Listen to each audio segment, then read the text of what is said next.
Hey guys, and welcome to my Magicka Dragonknight build for the upcoming Dragonhold patch. And you might be thinking to yourself, what does he mean upcoming?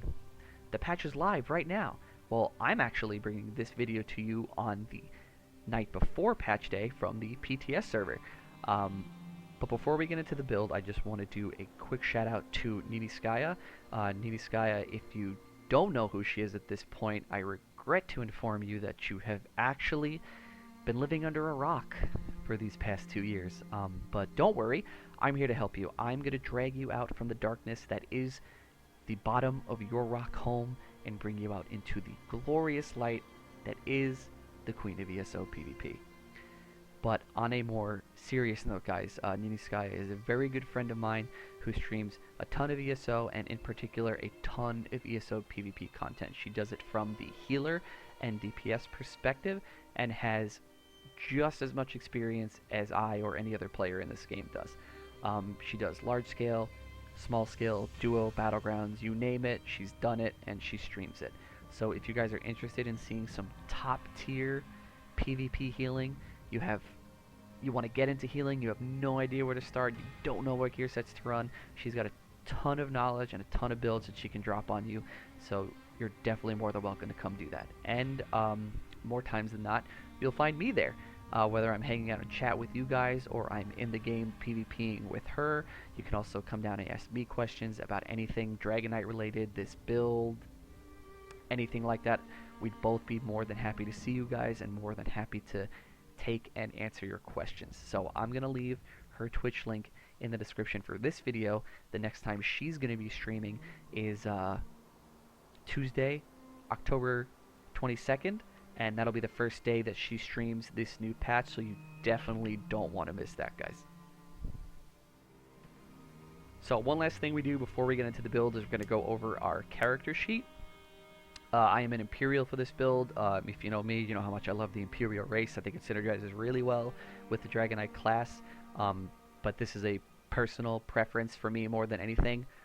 If you want to run something else for Dragonknight, you can definitely do that. The best Magicka races for this are probably going to be Breton, High Elf, Dark Elf, and then Nord. If you like sustain, you're going to love Breton. If you want damage, you're going to go with High Elf or Dark Elf. And if you want to be really tanky and have a lot of ult gen, you're going to want to go with Nord. But like I said, it's personal preference. You really can make no wrong choice for this build with the 5 races that I just mentioned. So if we're taking a look at the stat sheet and comparing it to the stat sheet from our previous build, the first thing you're going to notice is that we have a lot more Magicka, about 4k more, and a lot more Magicka recovery, about 3 to 350 more. The reasons for that are we changed one of the gear sets, and I'll explain that once we get there.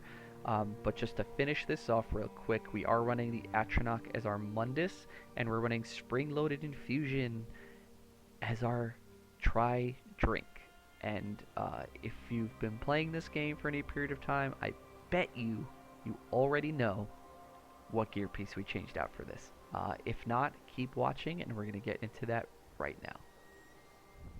Alright, and to jump into the gear sets for this build, we are running a light armor build. 5 pieces light armor, 1 piece heavy armor, 1 piece medium armor to take advantage of the Undaunted passives. For our 2-piece, we're running Bloodspawn. These are both in Impenetrable. The head is our heavy piece, the shoulder is our medium piece. Bright Throat's Boast is our 5 pieces of light armor on the body. These are also an all Impenetrable. Our damage set here is Silks of the Sun. It's going to be our jewelry and our Inferno Staff. We're running all arcane on the jewelry with 2 spell damage and 1 max Magicka recovery. And our staff is Nirnhoned with a weapon and spell damage glyph. All our body pieces are also running max Magicka glyphs for this build. We round out the build with the Blessing of the Potentate set as our back bar set. You can run this as a sword board or a restoration staff. And you can also even still run the Black Rose Prison Restoration Staff on this build if you want. I'll kind of go over how each is going to help you and what they do different, and the associated skill bars for these weapons once we get into that. So to start off, last patch I was running Buffer of the Swift as my 5-piece set on the body. The reason for that was the immense amount of dot damage that was introduced to the game was making players feel a lot less tanky, not because they were less tanky, but because all of their health pool was just being ripped to shreds by dots. So I needed a way to feel a little bit tankier and to like deal a little bit better with that dot damage. So Buffer of the Swift was the set I chose. This patch, though, those same dots are getting a pretty significant nerf, so I just don't feel like I'm going to need that much tankiness out of a set anymore. And with the cost increases, the heavy-handed cost increases to some of Magicka Dragonknight's abilities, I do believe I'm going to have to invest a little bit higher into my regen stat, and Brightthroat's Boast does that the best. And it also gives me damage as well by giving me an additional 2,000 Magicka from the 5-piece and an additional line of about 1,100 Magicka from the 2-piece. So the 5-piece on this set is going to give us those extra stats when we have a drink buff active.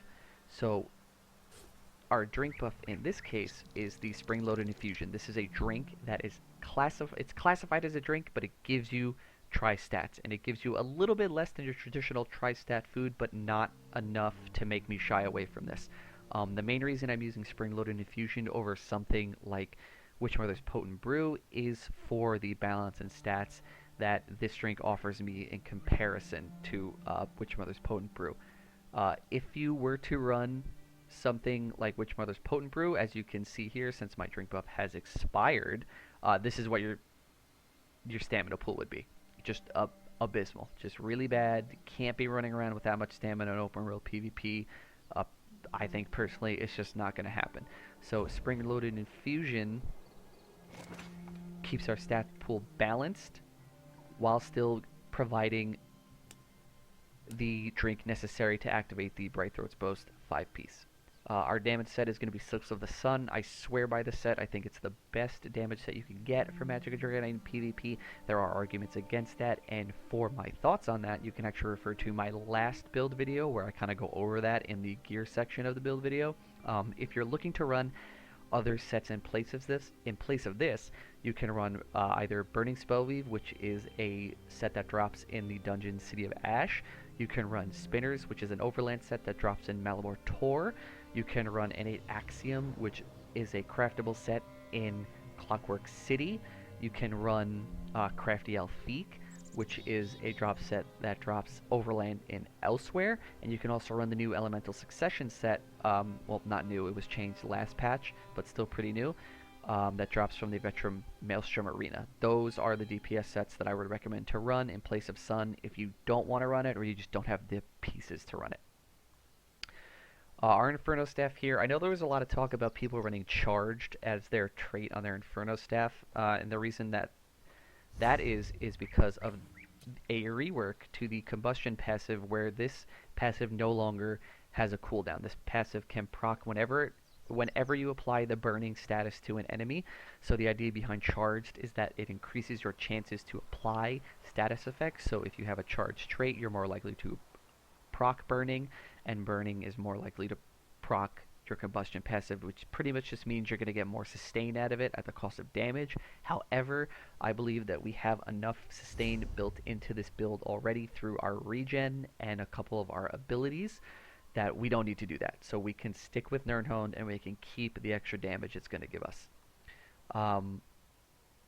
Potentates is our new 2-piece set for new back bar set for this build. The 2-piece got reworked this patch. It is now going to give you a 5% flat damage reduction from players. So this is pretty much half of what Buffer of the Swift is. So even though we got rid of that 5-piece and replaced it, we were able to retain half of it in the form of this set on our back bar. We're running a defending sword and a sturdy shield here. The sword and shield, the resistances combined with the 2-piece of Potentates combined with minor protection from Undo is just going to make us incredibly tanky on that back bar, and with the nerf to dots, I think we can start to go back to a sword and board back bar, more solo and duo, because we will not be getting torn to shreds by dots and just pumping all of our resources into burst heals that as soon as you heal are just gone the next second because of how many dots you're dealing with. Um, you can also run this as a restoration staff. You can either run the Potentate's Restoration Staff to maintain the 2-piece, or you can run the Black Rose Prison Restoration Staff to gain access to the powerful Major Vitality buff.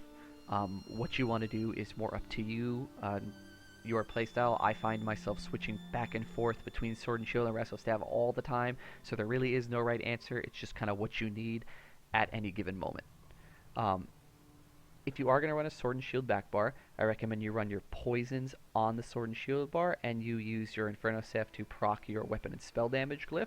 If you're going to run a Restoration Staff, you're going to run that as infused with the weapon and spell damage glyph, and you're going to move your poisons to your front bar. You will get a little bit more damage out of this build using the Restoration Staff back bar, but the increase is pretty minimal. So it's really not gonna, you're not really losing out if you're running a Sword and Shield on the back bar.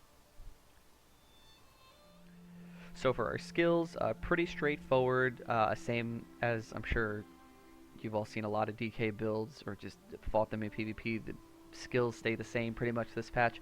We're still running Burning Embers, even though it was nerfed by quite a bit. It is still a really powerful dot and a really powerful heal that we have access to, so we're going to keep with that. Also, the Searing Heat passive was updated to increase our Ardent Flame dot abilities by 33%, so while dots universally did receive a nerf in this patch, Dragonknight dots in particular got a buff through the Searing Heat passive, making them the de facto dot class to more align them with the Dragonknight's class identity of attrition style gameplay. We are running Fossilize as our stun, Elemental Drain, Flame Lash, Cauterize, and Dragon Leap as our ultimate. Through playing around this build in duels on PTS, I pretty much decided that Engulfing Flame and its cost increase made it far too difficult to maintain, and it's just too heavy of a strain on your resources. So in the past, where I would have suggested that you can run Elemental Drain or Engulfing, I'm going to recommend that you just run Elemental Drain this patch. The damage increase that you get from both is pretty much the same. The only thing that you lose is you lose an initial hit and dot from Engulfing Flames in favor of the Minor Magicka Steel buff, which is going to add an effective 600 regen into your build. That should be proccing on cooldown as long as you have dots active on an opponent. Our back bar set, and this is going to be the back bar set for Sword and Shield. I'm just going to change this up really quick because I had the Resto Staff back bar on, apparently. We're running Coagulating Blood, Burst Heal, really good, oh shit heal. Protective Plate is going to be our snare removal, and it's going to also give us 50% damage reduction to projectiles for 6 seconds. This ability is really strong against bow builds, Magicka Sorcerers, and Magicka Nightblades. You can also run Race Against Time in place of this if you want. It's going to give you the same snare removal and immunity, but this skill is going to give you much more mobility in the form of Major Expedition, and it's also going to increase your critical damage in the form of Minor Force. And since DK is all about dots, the real pressure comes from all of those dots and how hard they hit, and Minor Force is going to just make those dots crit more often, which means more damage, which means more pressure. So this is a really good ability to use. You're going to find yourself switching on and off between abilities depending on what you're doing. The best example I can use is Battlegrounds. In Battlegrounds, when I'm playing and I see the team has a lot of sorcerers, some Magicka Nightblades, a lot of bow builds, I like to play with Protective Plate for the defense it gives me against those players in particular, versus having the ability of Race Against Time. When I'm playing on a map that is more close quarters and has a lot of places where I can move for line of sight quickly, I like to use Race Against Time to get to those places quicker and also to create space between myself and opponents when kiting them. It pretty much goes for the same in open world, where if like you're in an open field area versus a area with more trees, rocks, line of sight, you'll gain the experience and the knowledge on which one to use where the more you play this, so don't worry about that. Like I said, you're going to be switching out between those two abilities quite often. For Sword and Shield, we're running Igneous Shield here. This is mainly for the major mending buff. This is just going to make our burst heals even better. And it's also going to give us a little bit of a damage shield to eat up a little bit of damage right before we heal. Degeneration is another dot that we're going to be using. We're mainly using this for the major sorcery buff. This ability is nowhere near as effective as it was last patch, but still adds a little bit more dot damage into the build. And volatile armor is going to be our armor buff. I use this over hardened armor for a couple reasons. One, it is an additional dot that is thrown into our build, and it pulls opponents out of stealth, most noticeably Nightblades. When you run a Sword and Shield back bar, you're going to run Temporal Guard as your ultimate. This way you get the minor protection on this back bar that's going to stack with the Potentate's 2-piece if you're using it, and if making you even more tankier. And if you're using the Black Rose or any other Sword and Shield 2-piece, it's just going to make you a lot tankier. Disregard Black Rose. I was thinking of Resto Staff. You would never run a Black Rose Sword and Shield. Please don't do that. If you decide to go the way of Restoration Staff from your back bar, if you stick with the Potentate's Restoration Staff, I suggest that you put Rapid Regen in place of Igneous Shield and Life Giver in place of Temporal Guard. Rapid Regen is now the Magicka equivalent of Vigor. It is a really strong heal over time, and you combine it with the heal over time from Cauterize and your burst heals from Coagulating and Burning Embers. It just puts your healing over the top. It's so good. We're running the Life Giver ultimate here too. This is a really cool ultimate to run. A couple patches ago, Light's Champion received a nerf where it no longer gives you major protection when you use the ability. This ultimate is really cool because when you use it, you also cast, in addition to the healing of the ultimate, you also cast Regeneration, Blessing of Protection, and Steadfast Ward at no cost. And whatever morphs that you have at the time are the morphs that are used for this ability. So on top of the heal that you already get from Life Giver, you're going to be getting the heal from Rapid Regen. If you use Combat Prayer, you're going to get Minor Berserk and Minor Resolve, so a damage increase and a little bit more resistances. And you're going to get Steadfast Ward, whether you use Healing or Ward Ally, to give yourself a little bit of damage shield to eat up damage while you heal up. This heal combined with all of these things is just incredibly strong. Like I don't usually like to use this term, but you pretty much become unkillable for 5 seconds. If you decide to run the Black Rose Prison Restoration Staff, I would suggest that you slot Ward Ally instead of Rapid Regen. This way you have the ability to access the Major Vitality buff at your choosing by casting this ability. I would use Ward Ally so you can always make sure it's on yourself, and you can also give the shield to an ally if they need it and also give them the buff. The cool thing about Light Giver and Black Rose Resto Staff is that if you want, you can keep Rapid Regen here, and you can still gain access to Ward Ally and the Black Rose Prison 2-piece by using this ultimate, because this ultimate, when used, will cast Ward Ally, so you will get the 30% increased healing for Major Vitality as well. So last but not least, guys, is our champion points. We're going to start with the tower here. We're running 56 into Warlord, 34 into Sprinter, 75 into Arcanist, and 45 into Tenacity. This is to give us 120 into this tree to get Wind Running. Super good passive from the champion point system. Increased movement speed by 2% and 10% increased health and magic recovery while sprinting. 40 into Shadow Ward, 20 into Tumbling. You can play around with these two if you want. I tend to block more on my build, so I like having it a little bit more into Shadow Ward than Tumbling, but if you like to roll dodge more, you feel like that's more helpful, you can put them there too. For our blue trees, we're going to be running 64 into Elemental Expert, 51 into Elfborn, and 51 into Spell Erosion. This number right here might be a little bit higher than you're used to using or seeing. I like having a lot of pen through champion points to go with my light armor passives as well as Elemental Drain. If you don't want to run this heavy into it, you can definitely take some points out of this, and I would suggest putting them into Blessed if you want to do that. We're running 72 points into the Master at Arms and 32 points into Thaumaturge. For our red tree, we're running 56 into Ironclad, 56 into Resistant. We are running 56 into Thick Skin, 37 into Elemental Defender and Hardy, and 28 into Light Armor Focus. I like Light Armor Focus instead of pouring these points into here, because Light Armor Focus is going to give me a flat number of physical resistance. That's a little bit more than a 2% increase to my physical resists, which is pretty much what I would get out of putting them into these. So I find this to be a little bit more useful than dumping the points right into here.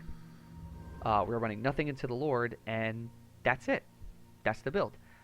If you guys have any questions, you can contact me in the comment section of this video, or you can find me in real time in Nini Skaya's Twitch chat, which like I said earlier in the video, I will be leaving the link to her channel in this video, so definitely check that out. You will not be disappointed, and just let me know what you guys think of the build. See you later.